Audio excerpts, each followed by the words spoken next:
புதிதாக வாகனங்களை வாங்குறதுக்கு நீங்க காத்துக்கொண்டு இருந்தா உங்களுக்கான தகவல் தான் இது. என்ன அப்படின்னு சொன்னால், இந்த ஒரு நம்பரை நீங்க வச்சிருந்தா மட்டும்தான் நீங்க புதிதாக வாகனம் ஒன்றை வாங்க முடியும். அது மட்டும் இல்லாமல் நீங்க பழைய, அதாவது பாவிக்கப்பட்ட வாகனங்களை இன்னொருவர் விற்கும் சந்தர்ப்பத்தில் அதை கூட உங்களால் வாங்க முடியாது. அதை நாங்கள் வாங்குவதற்கு தடை செய்கின்றோம் அப்படின்னு சொல்லி ஒரு தகவல் ஒன்று வெளியாயிருக்குது. இது என்ன அப்படின்னு சொல்லி பார்க்கறதுக்கு முதல்ல ஃபர்ஸ்ட் டைம் என்னுடைய வீடியோ பார்க்குறீங்க அப்படின்னு சொன்னால் மறக்காம சப்ஸ்கிரைப் பண்ணுங்க, அந்த பெல் ஐக்கானை தட்டிக்கோங்க. நாம் ஒரு யூஸ்ஃபுல்லான வீடியோ எல்லாமே உங்களை தேடி நோட்டிஃபிகேஷனாக வரும். இப்போ நாம் அந்த விஷயம் என்ன அப்படிங்கிறத பார்க்கலாம். இலங்கையில் பார்த்தீங்க அப்படின்னு சொன்னால் ஜனவரி 5 இது ஒரு புதிய நடைமுறையில் கொண்டு வரப்படும் அப்படின்னு சொல்லி ஒரு தகவலை வெளியிட்டிருக்காங்க. அது என்ன அப்படின்னு சொன்னால், இந்த TIN number, tax identification number, இது ஒவ்வொரு நபருமே கட்டாயம் வச்சிருக்க வேண்டும். இனி எல்லா விடயங்கள்லையும் நாங்கள் இந்த டிஐஎன் நம்பரை நாங்கள் சேர்த்துக்கொள்ளப்பட போகிறோம் அப்படின்னு சொல்லி 2025 இது கூறப்பட்டிருந்தாலும் இதற்கு பின்னைய காலங்கள், இதுக்கு பிறகு பார்த்தீங்க அப்படின்னு சொன்னால் இது ஒரு கைவிடப்பட்ட ஒரு நிலையில காணப்பட்டிருந்துச்சு. பல பேர் இதை ரெஜிஸ்டர் பண்ணி வச்சிருந்தாங்க, ஆனாலும் இதற்கான முக்கியத்துவம் கொடுக்கப்படவே இல்லை.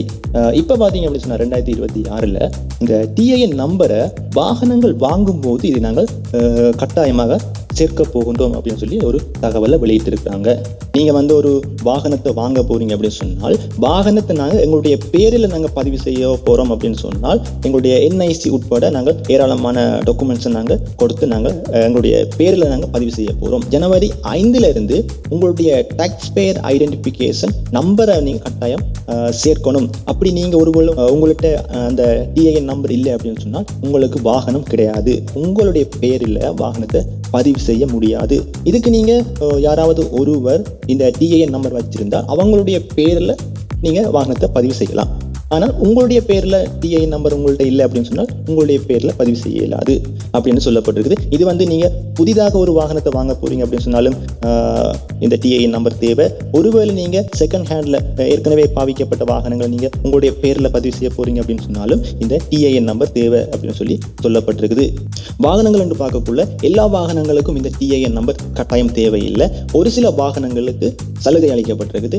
இதுல முக்கியமா பார்த்தீங்க அப்படின்னு சொன்னால் மோட்டார் சைக்கிள், மற்றது முச்சக்கர வண்டி, மற்றது உளவு இயந்திரங்கள், இவற்றுக்கான சலுகைகள் வழங்கப்பட்டிருக்குது. இதுக்கு டிஐஎன் நம்பர் கட்டாயம் தேவையே இல்லை அப்படின்னு சொல்லி சொல்லப்பட்டிருக்குது. ஏனைய வாகனங்கள் நீங்க வாங்கும்போது, உதாரணமாக கார் வாங்க போறீங்க, வேன் வாங்க போறீங்க, இப்படின்னு சொன்னா இதுக்கு கட்டாயம் டிஐஎன் நம்பர் தேவை. அடுத்ததாக பார்த்தீங்க அப்படின்னு சொன்னால் இலங்கையில தற்பொழுது நம்பர் பிளேட், அதாவது வாகனங்களுடைய நம்பர் தகடு வாரதுல அதிக தாமதம் ஏற்பட்டு கொண்டிருக்கிற இந்த நேரத்தில் ஏராளமான வாகனங்கள் நம்பர் தகடு இல்லாமலேயே ஓடப்பட்டு கொண்டிருக்கிறது. அதாவது தற்காலிக நம்பர் தகடுகளுடன் ஓடப்பட்டு கொண்டிருக்கிறது. இவற்றுக்கான நம்பர் தகடுகள் விரைவில் வரும். இது எப்படி வரும் அப்படின்னு சொன்னால், பொதுவாக இந்த QR கோட் இலங்கையில மட்டுமல்லாமல் அனைத்து நாடுகளிலேயும் பயன்படுத்தப்பட்டு கொண்டிருக்கக்கூடிய ஒரு சிஸ்டம் அப்படின்னு சொல்லலாம். இப்போ பார்த்தீங்க அப்படின்னு சொன்னால் நம்பர் பிளேட்ல நாங்கள் இந்த QR கோட் முறையிலான ஒரு சிஸ்டத்தை நாங்கள் கொண்டு வர போகிறோம் அப்படின்னு சொல்லியும் அதற்கான வேலை திட்டங்கள் விரைவாக நடந்து கொண்டு இருக்குது. இனி நம்பர் பிளேட் உங்களுக்கு வருது அப்படின்னு சொன்னால் அதுல இந்த QR கோட் முறையிலான ஒரு சிஸ்டம் கட்டாயம் இருக்கும் அப்படின்னு சொல்லி சொல்லப்பட்டிருக்குது. இந்த QR கோடை ஸ்கேன் பண்ணி பார்க்கும்போது உங்களுடைய வாகனம் எப்போ பதிவு செய்யப்பட்டிருக்குது, இது எத்தனையாவது உரிமையாளர் இந்த வாகனத்தினுடையது, மற்றது டேக்ஸ் கட்டப்பட்டிருக்குதா என்கிற சகல விஷயங்களையும் இந்த QR கோட் முறையிலாக நாங்கள் பார்க்கலாம் அப்படின்னு சொல்லி சொல்லப்பட்டிருக்குது. டிஐஎன் நம்பர் எப்படி ரெஜிஸ்டர் பண்ணி எடுக்கிறது என்கிறத பற்றி அடுத்த ஒரு வீடியோ போடலாம்னு இருக்கிறேன். இந்த வீடியோ பார்க்குற நீங்க அந்த வீடியோ நீங்க எப்படி ரெஜிஸ்டர் பண்ணி எடுக்கிறதுங்கிறத பற்றி நீங்க பார்த்துக்கொள்ளலாம். ஓகே, அடுத்த ஒரு யூஸ்ஃபுல்லான வீடியோவில் சந்திக்கலாம். ஓகே, நன்றி, பாய்.